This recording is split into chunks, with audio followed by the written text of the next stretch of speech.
Tema da mensagem: um juiz de Israel. Forte, hein, Vivi? Fica aí. A Bíblia vai dizer que Eude era juiz. Ele governava, ele era um líder político, ele era um líder militar e ele era um líder espiritual do povo de Israel. Esse era o trabalho de um juiz. Ele organizava. O negócio é muito bom, irmãos. Essa palavra aqui, eu acho que eu vou até meia-noite hoje. Estou nem aí, eu quero ver Jesus. Irmãos, ele organizava as 12 tribos de Israel. Por que, Antônio? Porque a sua geração era a geração de Gera, seu pai, e era da tribo dos benjamitas, a tribo de Benjamim. Ele tinha autoridade militar, política e espiritual e sobre o governo das 12 tribos. Por isso que eles eram os 12, ou melhor, eles eram juízes em Israel e comandavam as 12 tribos, né, que eram as tribos escolhidas pelo Senhor. A Bíblia vai dizer que os juízes eram escolhidos para governar numa questão temporária, como se fosse um presidente, um prefeito, um vereador que tem um tempo determinado para governar. O único no Brasil, se eu não me engano, são os senadores, que demoram 8 anos para sair, né? Ficam 8 anos, se eu não estou errado. 8 anos eles ficam. Eles governam sobre o Brasil num tempo temporário, numa parte temporária, e depois vão embora. A primeira observação que eu tenho aqui é que existiram 14 juízes. Se a gente olhar no olhar profético, se a gente ver no olhar profético, o número 14 é o dobro de 7. 7 significa perfeição, plenitude, cheio e completo. Vai dizer que existiram 14 reis para as tribos de Israel. Eram 7 juízes para as 12 tribos e depois mais 7 juízes para também as 12 tribos. Então a Bíblia diz que o Senhor enviou 14 juízes para eles estarem ali governando todo Israel. O primeiro juiz, vamos pegar aqui, vamos aprender.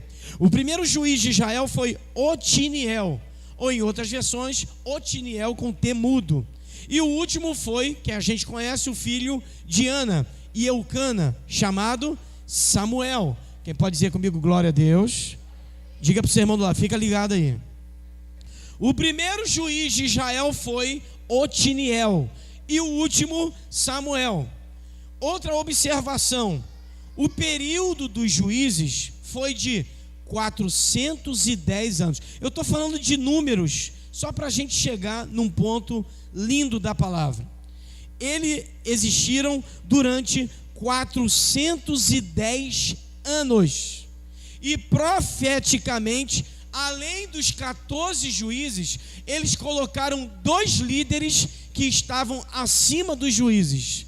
Diga para quem está do teu lado: Moisés e Josué. O negócio é lindo, irmãos.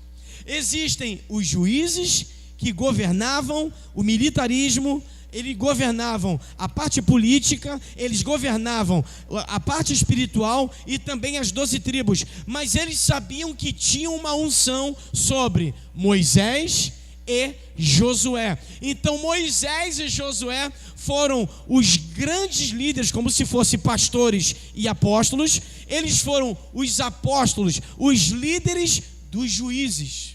É por isso que na leitura do texto, entendendo, Antônio, a Bíblia vai dizer que Moisés e Josué, eles fundamentaram a questão dos juízes na terra. Por isso que eles eram temporários e duraram 410 anos. O que é que eles fizeram nessa segunda observação de 410 anos de juízes? Eles colocaram o povo no prumo para que Israel nunca fosse cair na desobediência e na iniquidade. Hoje, em nome de Jesus, eu profetizo que toda iniquidade, toda desobediência, toda palavra contrária e todo intento de Satanás, porque na porta da minha casa, lá do lado da rua, na porta dos cristãos da minha rua, tinha um ovo estourado podre. Eu profetizo que essa obra de macumbaria já caiu por terra, porque macumba não há poder contra a casa do Senhor. Pelo contrário, o nosso Senhor é maior do que todas estas coisas,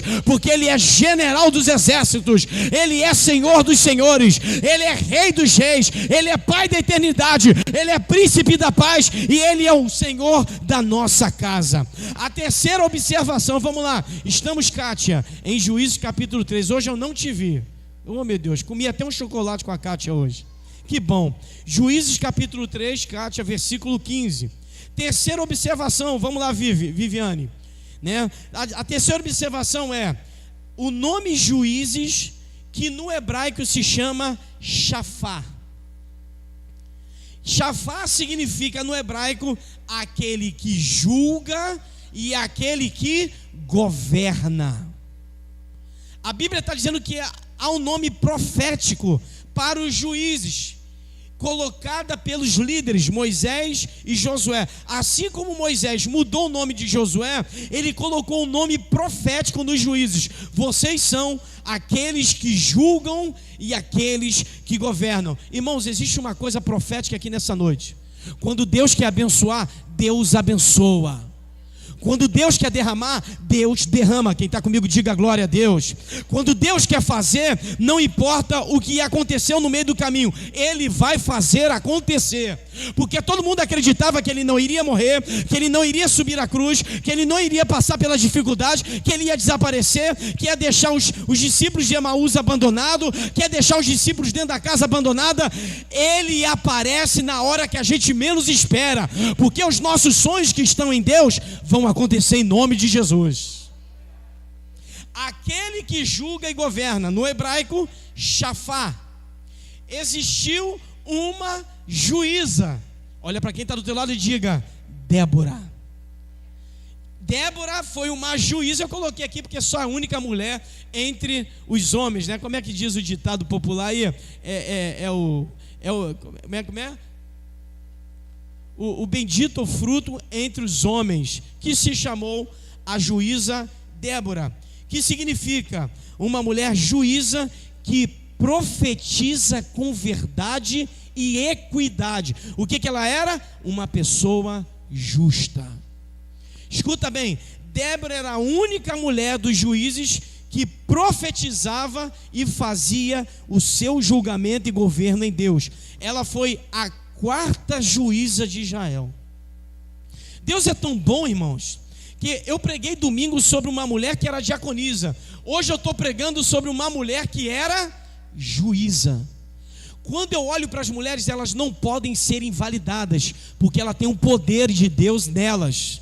A Bíblia diz que ela é coluna da casa, a Bíblia diz que ela não esquece dos filhos, a Bíblia diz que ela era diaconisa, a Bíblia diz que ela era juíza. Em algumas versões vai dizer que Rebeca era pastora, mas pastora de ovelhas, mas ela era pastora de ovelhas. Em nome do Senhor Jesus, é tempo de levantar mulheres com funções, com julgamentos de Deus e governo de Deus sobre a terra, que se levantem mulheres cheias da glória de Deus.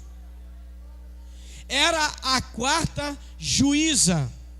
Era a mulher que fazia parte dos 14 juízes, mais Moisés e Josué. Há uma unção, irmãos, há uma unção para ser derramada aqui hoje. Há algo que profeticamente Deus vai nos dar para governar.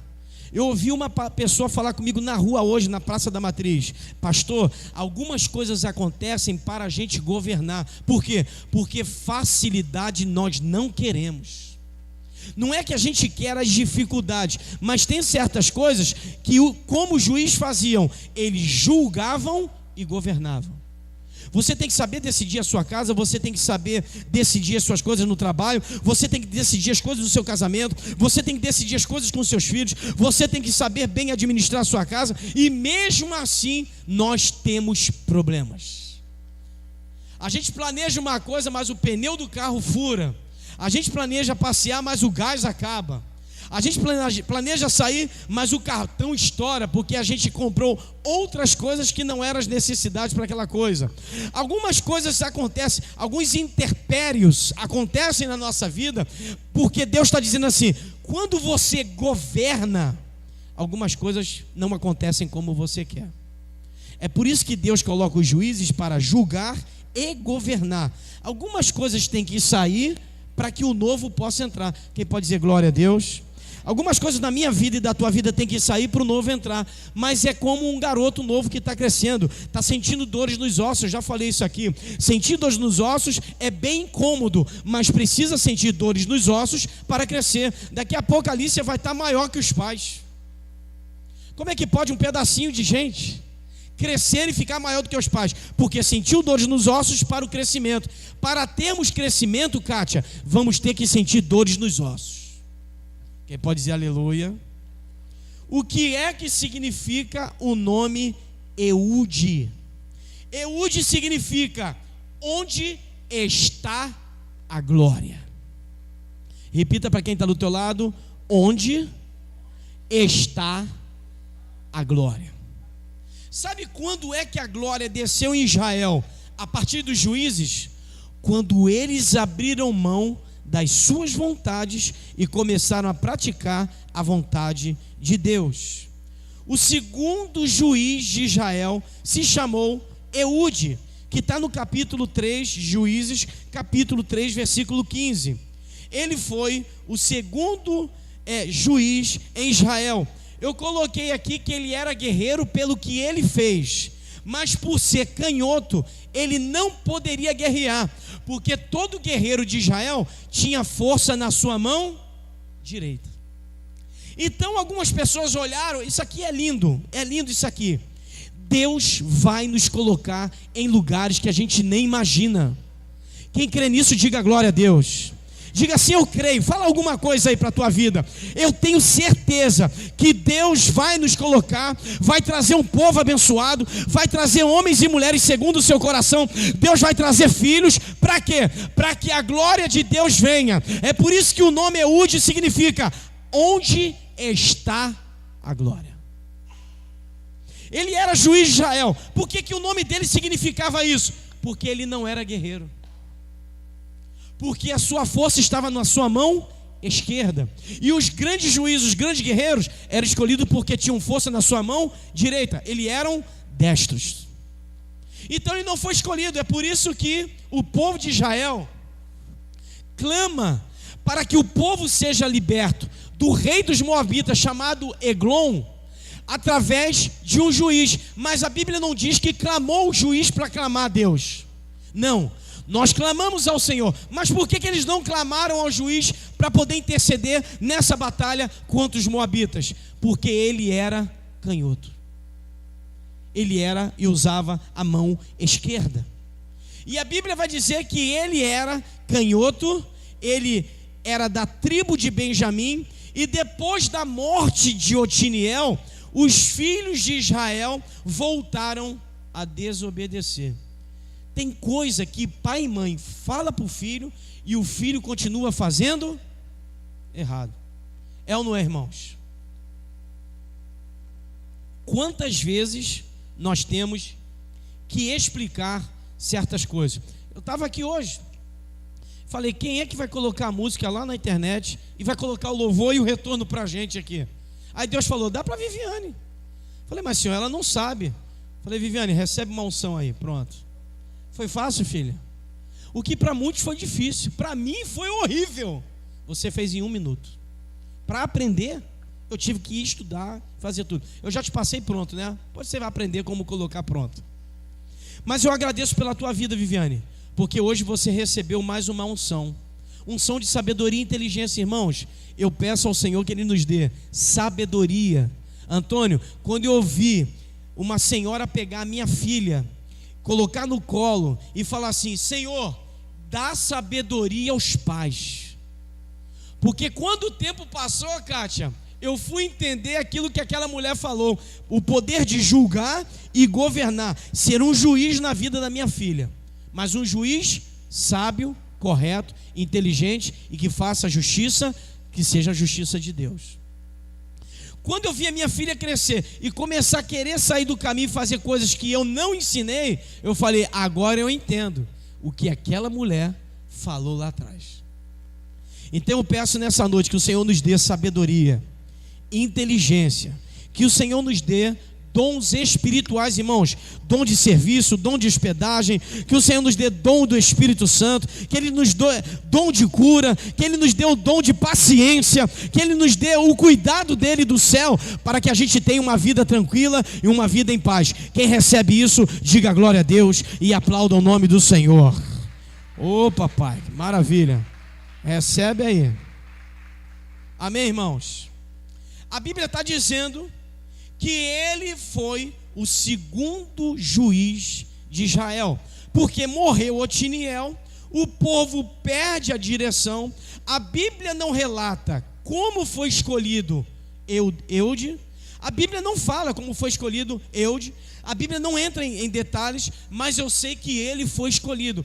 Talvez quando foi escolhido, não agradou algumas pessoas por ser canhoto, e algumas pessoas devem ter falado: ele usa a mão esquerda, ele não vai ser guerreiro, ele não vai ser isso. Vamos clamar ao Senhor para trazer o povo de volta, porque esse povo é desobediente e vive na iniquidade. Mas o segredo é trazer quem está na iniquidade, porque a igreja é um verdadeiro hospital. Se a gente querer só pessoas boas do nosso lado, significa que a gente nunca vai querer que pessoas ruins se consertem. A gente nunca vai querer que pessoas que estão em pecado se transformem. Nós conversamos essa semana com uma pessoa e falou: pastor, eu fazia coisas terríveis, mas quando eu decidi pelo melhor, e eu lembrei lá atrás, um dia eu vou te batizar. Os moabitas, o rei Eglon era o rei dos moabitas. Ele oprimiu, isso aqui é forte, ele oprimiu o povo de Israel por 18 anos. O povo foi subjugado por ele, e o povo tinha que pagar um imposto altíssimo. Presta bem atenção, isso parece que está acontecendo nos nossos dias. Tem gente impondo imposto em cima de imposto para a gente pagar, e o povo está sendo oprimido.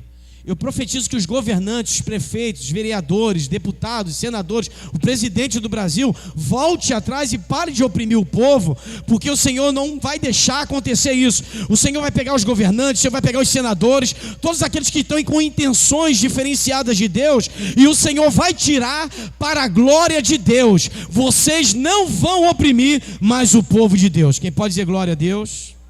Governadores, líderes, irmãos. Pastores que oprimem ovelhas, pais que destroem os filhos, mães que abandonam os filhos. Eu vi uma mãe falar para mim numa visita, falar assim: pastor, eu estou tão triste com meu filho, eu estou tão magoada, eu estou sentindo tanta tristeza pelo meu filho, que eu prefiro ver ele morto para eu descansar.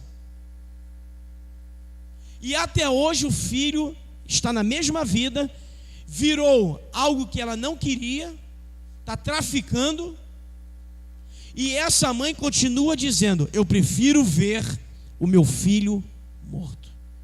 Pode uma mãe esquecer o seu filho? Pode, mas Deus nunca esquecerá. Deus não esqueceu de nós. Lícia, Antônia, Alice, Ricardo, Yolanda, Sandro, Viviane, Kátia, aleluia, esse povo de Deus está lá, Lucimar, o Diogo, aleluia, a Lorena, esse povo dessa igreja. O Senhor não esqueceu de nós. O Senhor está julgando o Brasil, está julgando o Rio de Janeiro, está julgando São João de Meriti. A mão do Senhor está sobre nós.